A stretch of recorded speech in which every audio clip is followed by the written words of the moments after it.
We just went on our first cruise and had the time of our lives. There are some things I knew to take, and then afterwards, there were some things I wish I knew to take. So let me help you first time cruisers and some of you seasoned ones too to have a more comfortable and well equipped cruise. The first thing is a wall adapter.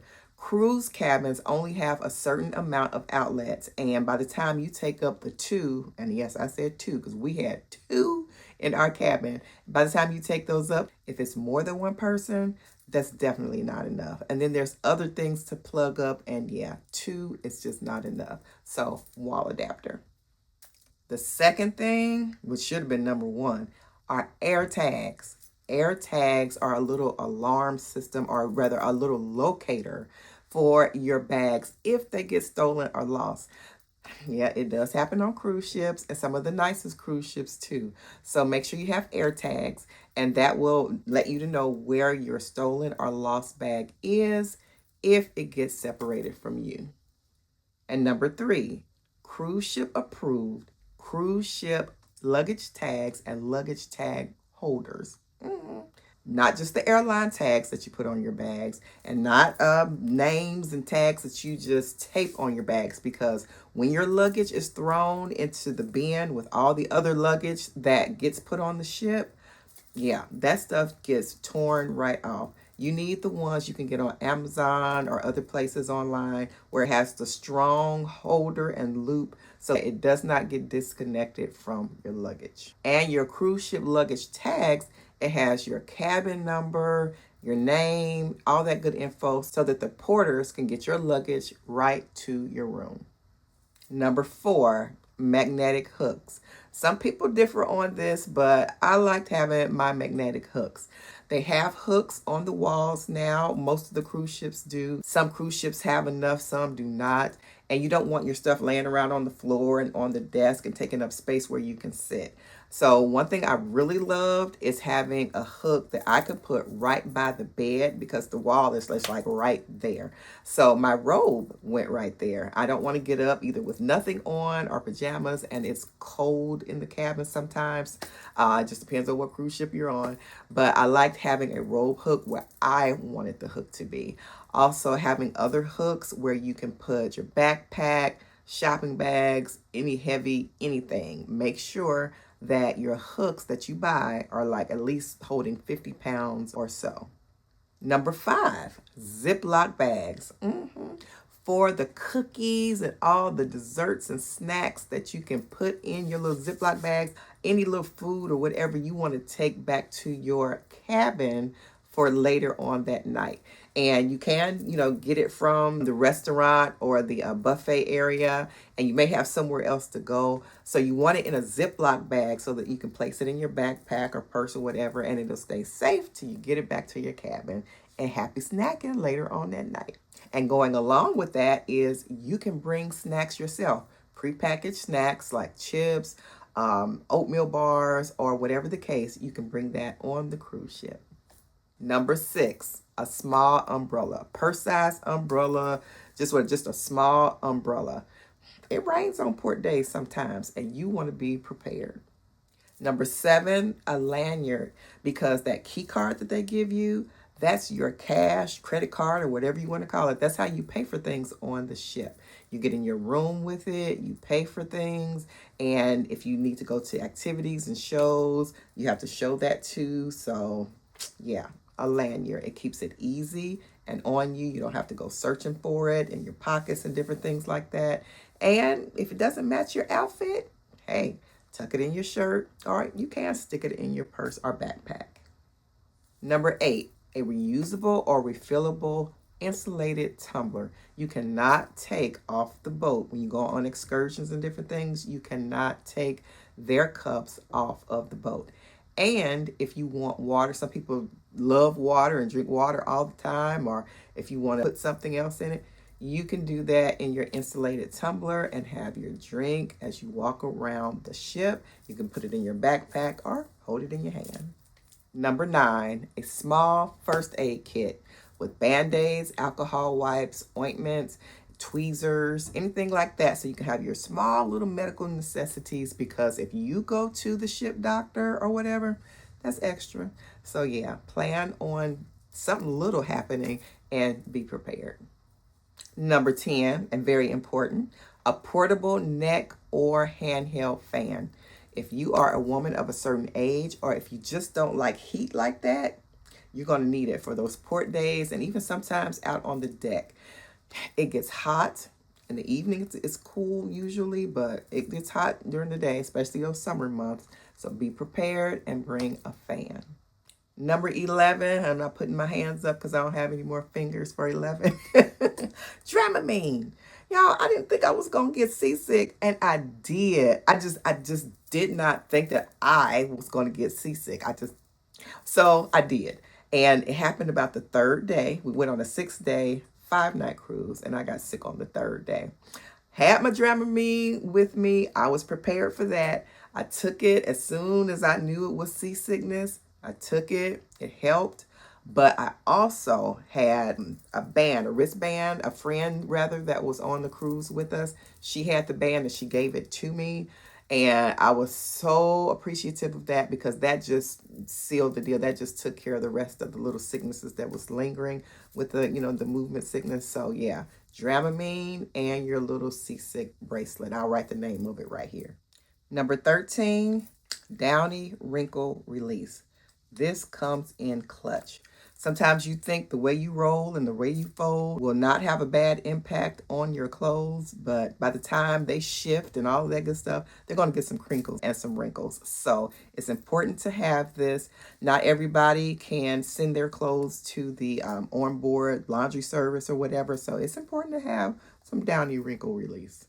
Number 14, ibuprofen or some kind of pain reliever, your medication that you take on an ongoing basis, and anything else that you need to make you comfortable, because while you're on that cruise ship, you don't want to be buying extra medication.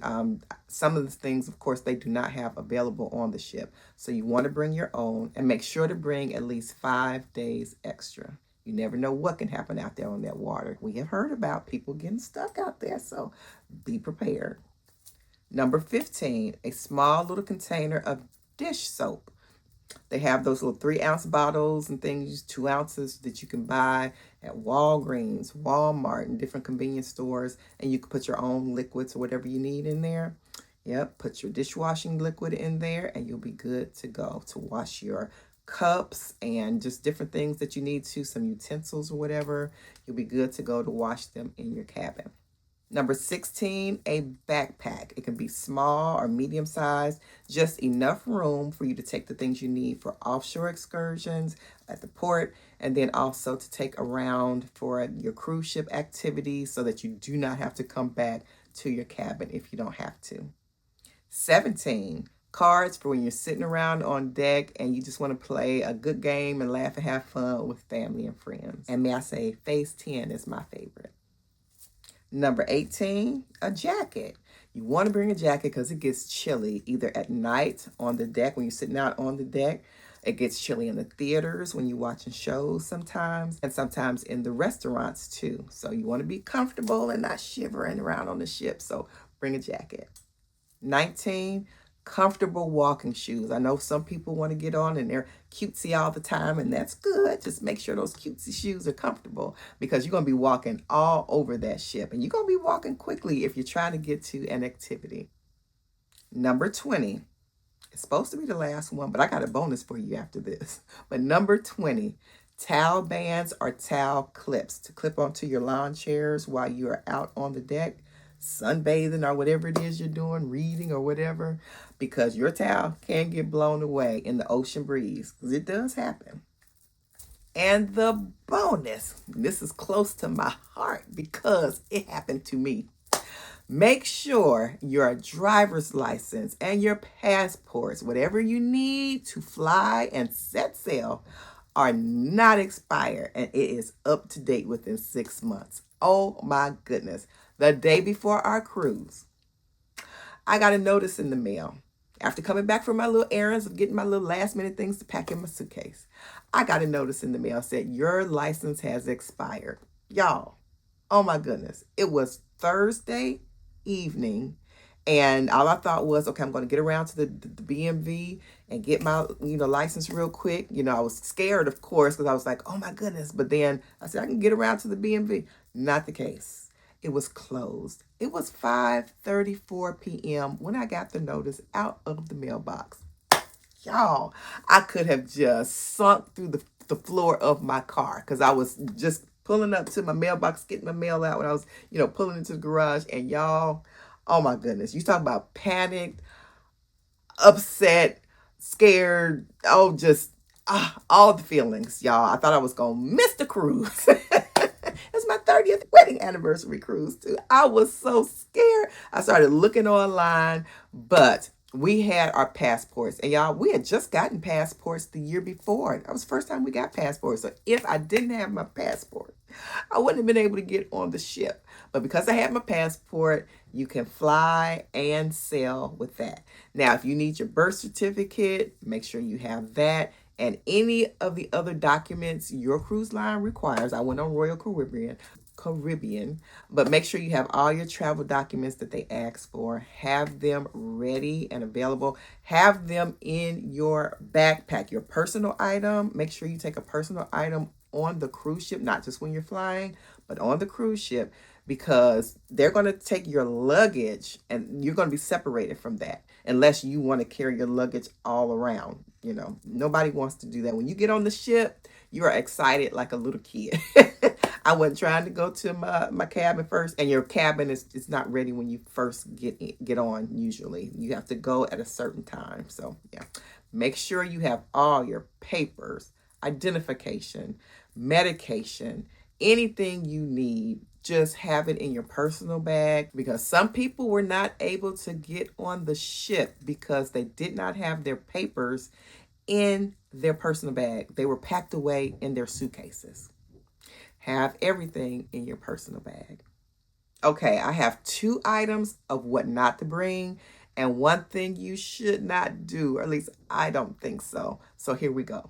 Number 1, a surge protected extension cord. Royal doesn't want really any extension cords on board that you have brought. They will give you one for a CPAP machine or something like that. They'll provide theirs, but they don't want you bringing on any extension cords. So leave them at home. I tried it, and I wasn't even trying to be slick or anything. I thought that I saw somewhere that on Royal you could bring surge protected extension cords. I was wrong. It got taken, and I picked it up at the end of the cruise. Enough said. Number 2, a travel iron.